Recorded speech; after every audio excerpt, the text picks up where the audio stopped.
Hello മക്കളെ, അക്ഷയ് സാറാണ്.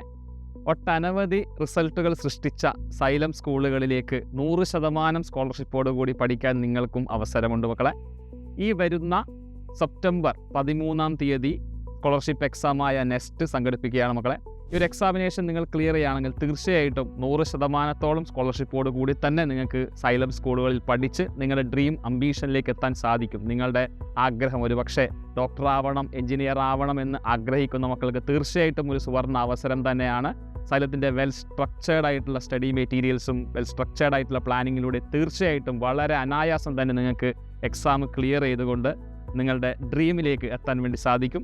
So ഉടനെ തന്നെ മക്കൾ ആരെങ്കിലും ഈ ഒരു എക്സാമിന് രജിസ്റ്റർ ചെയ്യാൻ വിട്ടുപോയിട്ടുണ്ടെങ്കിൽ ഇപ്പോൾ തന്നെ സ്ക്രീനിൽ കാണുന്ന QR കോഡ് സ്കാൻ ചെയ്തുകൊണ്ട് രജിസ്ട്രേഷൻ ഉറപ്പുവരുത്തുക. സോ മക്കളെ, നിങ്ങളുടെ അംബീഷൻ ഡോക്ടർ ആവണമെങ്കിൽ നിങ്ങൾ എഴുതേണ്ട എക്സാം നീറ്റ് എക്സാം ആണല്ലോ. സോ ആ ഒരു രീതിയിൽ നോക്കുകയാണെങ്കിൽ സ്കോളർഷിപ്പ് എക്സാം നിങ്ങൾ ആ ഒരു ലെവലിൽ ചിന്തിക്കുന്നവരാണെങ്കിൽ നിങ്ങൾക്ക് ബയോളജി എക്സാമിനേഷൻ ഫേസ് ചെയ്യേണ്ടതായിട്ടുണ്ട്. Biology, physics, chemistry. അതിൽ ബയോളജിയിൽ 40 ചോദ്യങ്ങൾ നിങ്ങൾ അഭിമുഖീകരിക്കേണ്ടി വരും.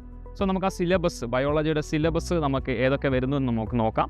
നമുക്കറിയാം 8ാം ക്ലാസ്, 9ാം ക്ലാസ്, 10ാം ക്ലാസ്സിലെ സിലബസ് ആയിരിക്കും വരുന്നുണ്ടാവും. അതിൽ തന്നെ സെൻസ് ഓർഗൻസ് വളരെ ഇമ്പോർട്ടൻ്റ് ആയിട്ടൊരു ഏരിയ ആണ്. അതിൽ തന്നെ കണ്ണും ചെവിയും, ഐ ആൻഡ് ഇയർ, അതിൻ്റെ സ്ട്രക്ചർ, അതിൻ്റെ ഭാഗങ്ങളും കൃത്യമായിട്ട് നമ്മൾ നോക്കേണ്ടതായിട്ടുണ്ട്.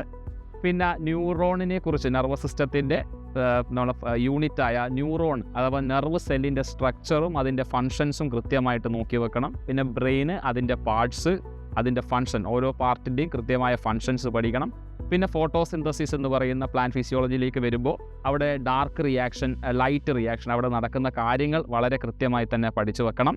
പിന്നെ മനുഷ്യൻ്റെ ലൈഫ് പ്രോസസ്സായ റെസ്പിറേഷൻ, എക്സ്ക്രീഷൻ, ഈ കാര്യങ്ങളൊക്കെ വിശദമായി തന്നെ നിങ്ങൾ പഠിക്കേണ്ടതായിട്ടുണ്ട്. പിന്നെ നമ്മുടെ കൺട്രോൾ ആൻഡ് കോർഡിനേഷനിൽ നമ്മൾ നെർവസ് സിസ്റ്റം ഓൾറെഡി നമ്മൾ സിലബസിലുണ്ടെന്ന് പറഞ്ഞു. അതുപോലെ തന്നെ നമ്മൾ പ്രാധാന്യം അർഹിക്കുന്ന ഒരു ഏരിയയാണ് എൻഡോക്രൈൻ സിസ്റ്റം. അവിടെ ഹോർമോണുകളുടെ റോള് കൂടി നിങ്ങൾ ഓർത്തു വെക്കണം. അതുപോലെ തന്നെ പ്ലാന്റ് ഹോർമോൺ കൃത്യമായ രീതിയിൽ പഠിച്ചു വെക്കണം.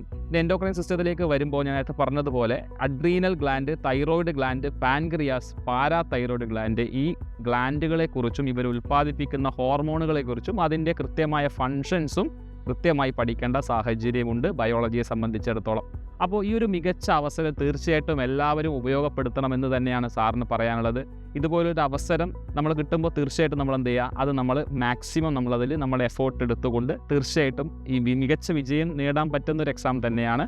സോ എല്ലാവരും ഞാൻ നേരത്തെ പറഞ്ഞതുപോലെ രജിസ്റ്റർ ചെയ്യാൻ വിട്ടുപോയിട്ടുണ്ടെങ്കിൽ തീർച്ചയായിട്ടും വളരെ പെട്ടെന്ന് തന്നെ രജിസ്ട്രേഷൻ ഉറപ്പുവരുത്തി നിങ്ങൾ ആ എക്സാം എഴുതി മികച്ച റിസൾട്ട് തന്നെ നിങ്ങൾക്ക് എല്ലാവർക്കും ഉണ്ടാവട്ടെ എന്ന് ആശംസിച്ചുകൊണ്ട് നിർത്തുന്നു. ബൈ.